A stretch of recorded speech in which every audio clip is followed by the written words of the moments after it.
จากสปป.ลาวทั้งออนไลน์ทั้งออฟไลน์เนาะโอเคเดี๋ยวถ่ายรูปก่อนนี่คือ4 VIP เดี๋ยวเราจะไปเที่ยวที่ยุโรปสวิตเซอร์แลนด์อิตาลีต่างเดี๋ยวเจอกันยุโรปแน่นอน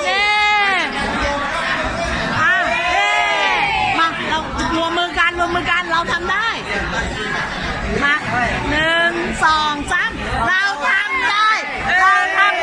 เย้สวัสดีครับน้องวองวันนี้น้องวองมาทำอะไรเนี่ยเงินเต็มมือเลยเนี่ยทำอะไรครับขายของครับขายของสเนตติ้งครับขายของไปทั่วประเทศทั่วโลกเลยครับยุโรปอาเซียเดี๋ยวอาเซียไปจองเยอะมากแล้วก็ส่วนนึงจ่ายไปแล้วอันนี้ก็กำลังจะจ่ายอีกนะครับอันนี้จ่ายเยอะขนาดนี้น้องวองกี่ VIP ฮะเนี่ยยอด10 VIP ครับ VIP หนึ่งยอดเป็นเงินประมาณเท่าไหร่75,000ครับ75,000 10 VIP โอ้750,000 บาทเดียวโอ้โห